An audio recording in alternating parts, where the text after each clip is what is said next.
நம்மிடையே விடுதலை சிறுத்தைகள் கட்சியினுடைய எம்பி திரு ரவிக்குமார் அவர்கள் இணைந்திருக்கிறார். அவரோடு பேசலாம். சார் வணக்கம். வணக்கம். ராமதாஸ் தான் தலைவராக தொடர்வேன் என்று அறிவித்திருக்கிறார் அன்புமணி செயல் தலைவர். இந்த அறிவிப்புக்கு கட்சியிலிருந்தே ஒரு எதிர்ப்பு வந்திருக்கிறது. இதை எப்படி பார்க்கலாம்? இது தொடர்பாக அவர்கள் கட்சியை சேர்ந்தவர்கள் தான் அதுல சொல்லணும். ஆனால் குறிப்பாக பாட்டாளி மக்கள் கட்சி எடுக்கிற நிலைப்பாடுகள் ஒட்டுமொத்தமாக அரசியல் சூழலை மட்டுமல்ல, தமிழ்நாட்டுடைய சமூக சூழலையும் தாக்கம் விளைவிப்பதாக இருக்கிறது என்பதால் எல்லாருக்குமே அதுல ஒரு ஆர்வமும் அக்கறையும் இருக்கிறது. குறிப்பாக பாட்டாளி மக்கள் கட்சி துவங்கிய நேரத்தில் அவரை அருகிருந்து பார்த்தவர்களில் நானும் ஒருவன் என்கிற முறையில அது எந்த லட்சியத்துக்காக துவக்கப்பட்டதோ அதிலிருந்து பெரிய அளவில் அது விலகி போய்விட்டது.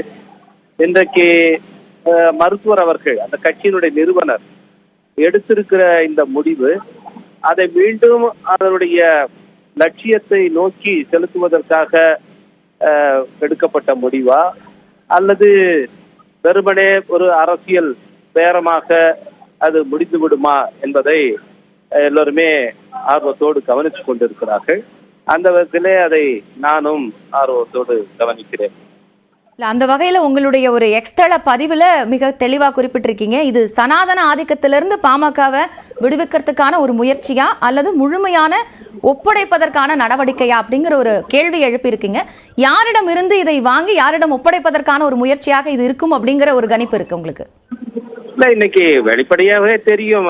அதாவது பாமக அதிமுகவோடு கூட்டணி சேருமா அல்லது பாஜக கூட்டணியில் தொடருமா என்பதுதான் இன்னைக்கு பேசப்படுகிற ஒரு விஷயம்.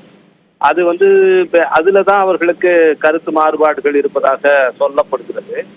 அது பாஜகவோடு தொடர்ந்தால், ஒருவேளை உள்துறை அமைச்சர் திரு அமித்ஷா அவர்கள் இன்னைக்கு தமிழ்நாட்டுக்கு வருகை தருகிறார், அதுல இதெல்லாம் இறுதி செய்யப்பட போகிறதா என்ற ஒரு கேள்வியையும் திரு மருத்துவர் ராமதாஸ் அவர்களுடைய நடவடிக்கை நமக்கெல்லாம் ஏற்படுத்தி இருக்கிறது.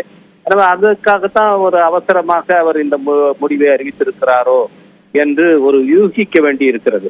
எனவே இன்னைக்கு எல்லாருக்குமே ஒரு அவர் பாமக முழுமையாக பாஜகவினுடைய அங்கமாக போய் கரைந்துவிடக் கூடாது என்பது சமூக நீதியிலே அக்கறை உள்ளவர்களுடைய அனைவருடைய கருத்து.